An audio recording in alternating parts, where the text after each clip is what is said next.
Hello， 今天我们来试试欧莱雅3重护发软发霜，自然棕色。欢迎回到 Be My Best 频道。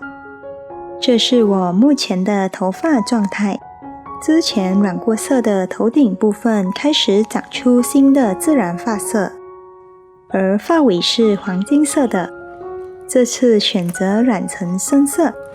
希望新的头发长出来可以不必重复染色。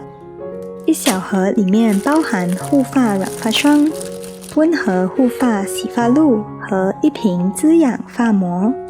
这是我第一次使用这个牌子，之前一直使用泡泡染发剂，感觉有点伤头皮和头发，所以这次选择试用护发软发霜，看看效果如何。据说这款产品在染发的同时还可以强韧发丝。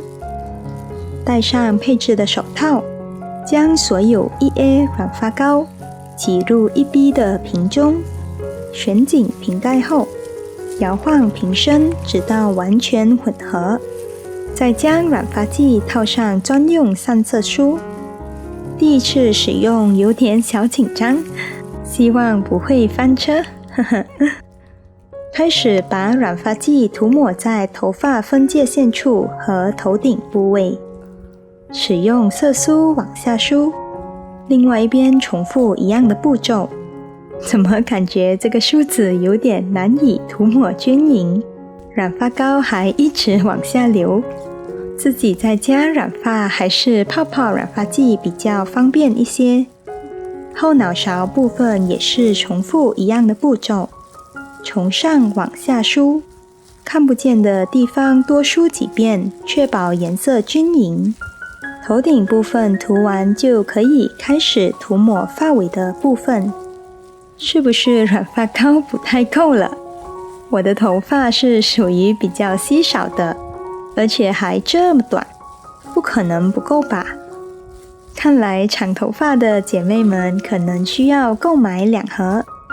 我把头顶的染发膏尽量梳到发尾部分，轻轻用手指揉搓，确保染发霜被均匀地涂抹在整个头皮和头发，包括头部背面。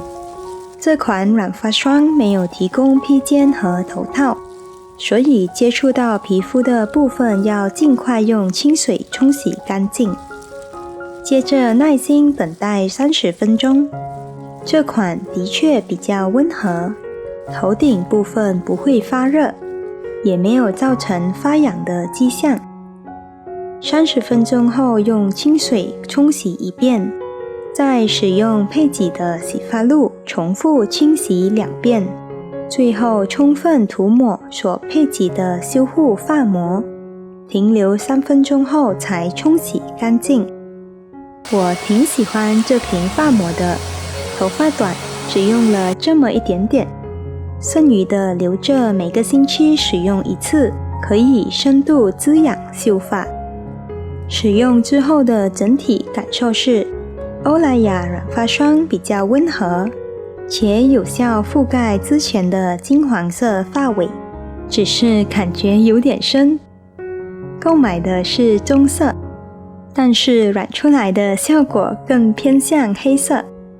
使用之后头发也非常滑顺，滋养发膜的分量不仅量多，还特别好用。不过我个人感觉染发霜比泡泡染发剂更难以使用，无法很均匀地覆盖整个头部，尤其是自己眼睛瞧不到的后脑勺。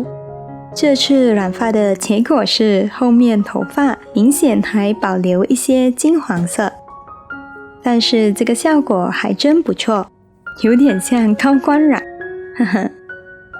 染发1个星期之后，我发现头发的黑色调渐渐转化成为褐色调，但是感觉护发染发霜对头皮还是会产生一定程度的刺激和伤害，还得要慎重使用。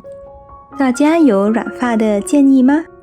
欢迎在评论区留言告诉我。喜欢请记得点赞订阅，我们下期见。